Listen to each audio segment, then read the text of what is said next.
Morning to all of you. Now let's discuss important questions.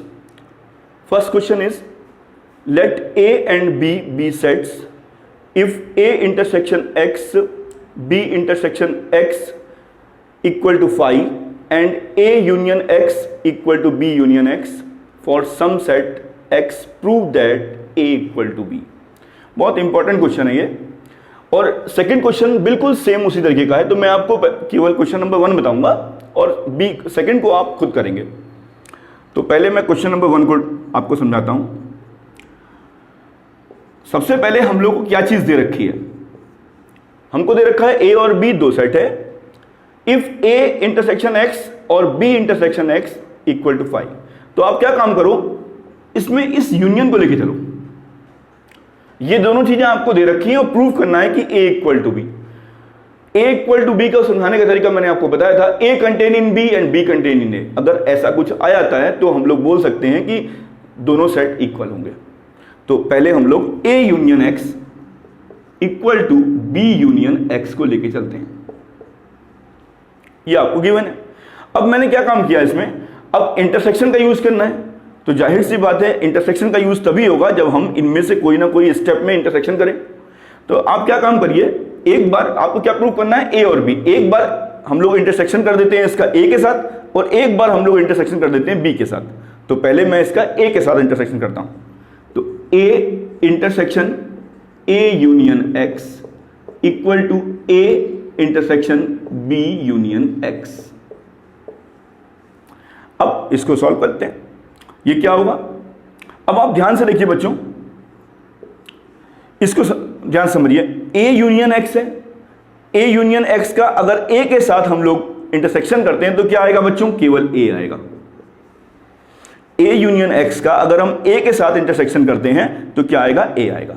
अब यहां पर हम लोग क्या करेंगे, डिस्ट्रीब्यूटिव लॉ लगाएंगे।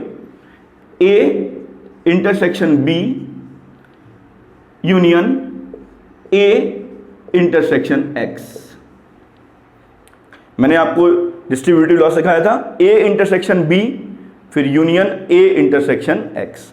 अब ए इंटरसेक्शन एक्स आपको क्या दे रखा है बच्चों, फाइव दे रखा है, तो आप इसकी जगह क्या लिख सकते हैं बच्चों, फाइव ए इंटरसेक्शन बी। अब फाइव का आप अगर ए इंटरसेक्शन बी के साथ यूनियन कर रहे हैं तो क्या आएगा बच्चों, ए इंटरसेक्शन बी। अब यहां से आपको एक लॉजिक निकालना है, यहां से आपको थोड़ा समझना है ध्यान से। अब बच्चों एक बार थोड़ा सा ध्यान से देखिए, a equal to A intersection B दिया हुआ है। इसका मतलब क्या हुआ, अगर यहां पे a है और इधर b है, अगर a is contain in b तो a इंटरसेक्शन b क्या होगा, a होगा। यानी कि अगर ऐसा कुछ लिखा हुआ है a equal to A intersection b, तो यहां से हमें क्या चीज समझ में आ रही है कि a कंटेन इन b। ये आपका फर्स्ट इक्वेशन हो गया। आप खुद देखिए, अगर a is contain in b है तो a इंटरसेक्शन b क्या हो जाएगा बच्चों, ये पार्ट आपको कॉमन हो गया तो क्या आ जाएगा, a आ जाएगा। यानी कि आप इसको क्या लिख सकते हो, ये लिख सकते हो। ये आपका इक्वेशन 1 हो गया। अब मैंने आपको बताया, अब अगला क्या है, b है। अब यही जो आपने स्टेटमेंट लिखा है इसको आप b के साथ इंटरसेक्शन कर दीजिए।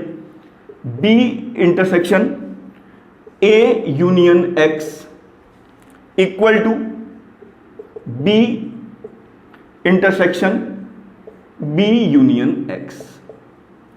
अब ध्यान से देखिए, आप यहां पर डिस्ट्रीब्यूटिव लॉ लग जाएगा। कैसे होगा, b intersection a union b intersection x equal to, अब यहां पर बिल्कुल सेम जो चीज मैंने आपको यहां समझाई थी कि अगर a यूनियन x का a के साथ इंटरसेक्शन हो रहा है तो आपका आंसर क्या आता है, a आता है। तो यहां पे आपका आंसर क्या आएगा, b आएगा। तो यहां आप b लिख दीजिए।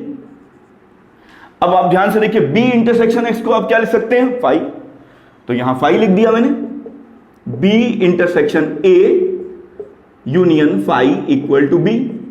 अब ये यहां पे क्या हो गया, अगर आप इसका 5 के साथ यूनियन करेंगे तो क्या आ जाएगा आपका, यही आ जाएगा। चाहे आप a इंटरसेक्शन b लिखो, चाहे आप b इंटरसेक्शन a लिखो, ये आ गया। अब यहां पर क्या था बच्चों, a intersection b equal to a था। अब यहां पे क्या है, a intersection b equal to b है, यानी अब की बार b अंदर होगा, यानी b is contain in a। अब की बार B is contain in A होगा। यहां पर क्या था, A is contain in B था, तो यहां पर क्या आ जाएगा बच्चों, यहां पर आ जाएगा B is contain in A। This is the equation 2 from equation 1 and equation 2। A contain in B and B contain in A, तो बोथ सेट्स आर इक्वल, दोनों सेट आपके इक्वल हो जाएंगे और आपका ये प्रूफ हो जाएगा। अब सेकंड क्वेश्चन देखिए, A, B and C be set such that A union B equal to A union C and A intersection B equal to A intersection C so that B equal to C। अब की बार आपको बच्चों क्या दिखाना है, B और C को बराबर दिखाना है। तो इसको भी मैं थोड़ा सा आपको इंट्रोडक्शन दे रहा हूं, इसको भी करने का बता दे रहा हूं मैं आपको कैसे करना है, उसके बाद मैं आपको थर्ड क्वेश्चन बताऊंगा। इसमें भी आप क्या काम करिए बच्चों, केवल आपको मैं ये क्वेश्चन आपको खुद करना है, मैं नहीं करूंगा, हल्का सा आपको हिंट दे दे रहा हूं। आप क्या काम करिए, जैसे आपने इस वाले क्वेश्चन में इसको उठाया था यूनियन को, मैं इसको उठा लूंगा। Question number 2, A union B equal to A union C। अब आप देखिए ध्यान से, आपको क्या चीज करना है, आपको दिखाना है B और C के बारे में। तो आप क्या काम करिए, अब की बार चाहे आप इस तरफ इंटरसेक्शन कर लीजिए, चाहे उस तरफ कर लीजिए, कोई प्रॉब्लम नहीं है। अब की बार आप क्या काम करिए, अब की बार आपको B और C दिखाना, तो एक बार इंटरसेक्शन B कर लेते हैं इसी क्वेश्चन में, और फिर दूसरा वाला पार्ट जो करेंगे, एक पार्ट ऐसे सॉल्व कर लेंगे और बिल्कुल दूसरा पार्ट हम लोग A यूनियन B, एक बार B के साथ कनेक्शन कर लीजिए और एक बार C के साथ इंटरसेक्शन कर लीजिए। बस आपका ये दोनों जो आपके, आप इसको सॉल्व करिएगा फिर इसको सॉल्व करिएगा और देखिएगा दोनों इक्वल आएंगे, तो आपका ये क्वेश्चन नंबर 2 भी सॉल्व हो जाएगा। अब मैं आपको क्वेश्चन नंबर 3 के बारे में समझाता हूं। क्वेश्चन नंबर 3 बहुत अच्छा क्वेश्चन है। For any two sets A and B prove that A union B equal to A intersection B if and only if, ये symbol if and only if का है, A इक्वल टू B। तो सबसे पहले हम लोग बच्चों क्या करते हैं, हम लोग इसको लेके चलते हैं। पहले let A equal to B, two sets are equal. आपको A और B दोनों इक्वल दे रखे हैं and we have to prove A union B equal to A intersection B, ये आपको दिखाना है। तो हम लोग कोशिश करते हैं। अब बच्चों A और B बराबर हैं, तो A यूनियन B की जगह मैं, अगर मैं B की जगह क्या लिख सकता हूं बच्चों, A लिख सकता हूं। तो A यूनियन A क्या होगा, A होगा, आपको मैंने पढ़ाया था, ये कौन सा लॉ होता है, आइडेम्पोटेंट लॉ होता है।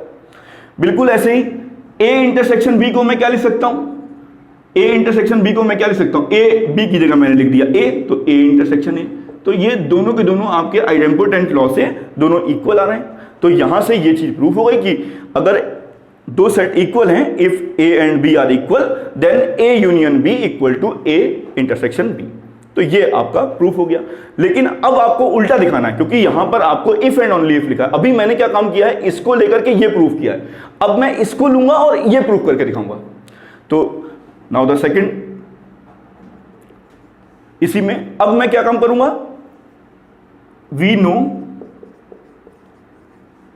A union B equal to A intersection B। अब की बार मुझको यह पता है and we have to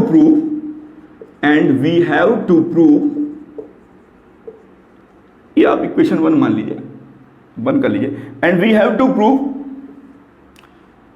A equal to B। अब यहां पर फिर से वही काम करना पड़ेगा, A इक्वल टू B है तो यानी A contain in B and B contain in A दिखाना पड़ेगा, और उसके बाद फिर हमको समझाना पड़ेगा कि भाई ये दोनों जो हैं आपका इक्वल है। तो पहले मैं इसको लेके चलता हूं। लेट, मैंने क्या काम किया, मैंने X belongs to A union B लिखा है यहां पे, X belongs to A union B, या आप X बिलोंग्स टू A भी ले सकते हो। मैंने ये मान लिया कि X A में है, X बिलोंग्स टू A। तो एक बात ध्यान से देखिए, अगर X A में है तो A यूनियन B में भी होगा, X belongs to A union B। अब आप ध्यान से देखिए, अब ए यूनियन बी किसके इक्वल है? ए इंटरसेक्शन बी के इक्वल है। तो आप क्या काम कर दीजिए, यहां पे ए इंटरसेक्शन बी लिख दीजिए, इसकी जगह मैंने ये पुट कर दिया।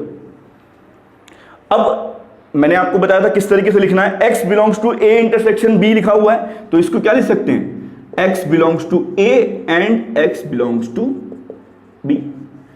अब आप देखिए ध्यान से, आपको क्या दिखाना है, a कंटेन इन b, तो a कंटेन इन b का मतलब क्या होगा, x अगर a में है तो x b में होना चाहिए, तभी तो हम लोग बोल सकते हैं कि a कंटेन इन b। तो आप क्या काम करिए, जानबूझ के आप यहां ये लिख लीजिए x बिलोंग्स टू b। भाई जो हमारा x है अगर a इंटरसेक्शन b दोनों में है तो जाहिर सी बात है वो कंटेन करेगा b में। तो यहां से आपने क्या चीज शो करी, यहां से आपने ये चीज शो कर दी कि a कंटेन इन b। मैंने आपको सबसे पहले सबसेट की डेफिनेशन बताई थी, मैंने कहा था a सबसेट b है तो small a belongs to a implies that a belongs to b। तो वही चीज आपकी शो हो गई, यहां पर x बिलोंग्स टू a था और x बिलोंग्स टू b आपने दिखा दिया, तो यानी कि a कंटेन इन b ये आपका आ गया, ये फर्स्ट, ये सेकंड इक्वेशन मान लीजिए। बिल्कुल सेम ऐसे ही अब की बार मैं क्या काम करूंगा, अब की बार मैं let x belongs to b लेके चलूंगा, x बिलोंग्स टू a किया, x बिलोंग्स टू b किया इस बार। अब यहां क्या होगा, x belongs to a union b, बिल्कुल उसी स्टेप को ही मैं रिपीट कर दूंगा, x belongs to a intersection b, इसको भी मैं ओपन कर दूंगा, x belongs to a and x belongs to b, ये आ गया मेरा x belongs to a and x belongs to b। अब मैं यहां पे क्या लिखूंगा, भाई अगर x b को बिलोंग कर रहा है तो जाहिर सी बात है यहां के हिसाब से x बिलोंग्स टू a लिख सकता हूं मैं। अब की बार यही काम उल्टा हो गया, x belongs to b implies that x belongs to a, तो इसका मतलब क्या हो गया, b कंटेन इन a। ये आपकी थर्ड इक्वेशन हो गई। From second and third, from second and third a equal to b। अब आपका प्रूफ हो गया, जब आपका ये 1 एंड 2, पहले तो मैंने a इक्वल टू b से ये चीज प्रूफ करी, अब मैं इसको लेके चला और मैंने ये चीज दिखा दी, ये किया और ये किया, इससे आपका a इक्वल टू b आ गया, ये आपका फोर्थ हो गया। अब फ्रॉम 1 एंड 4 से आप लोग we can say that a union b equal to a intersection b, if and only if a equal to b आपका शो हो गया। Thank you.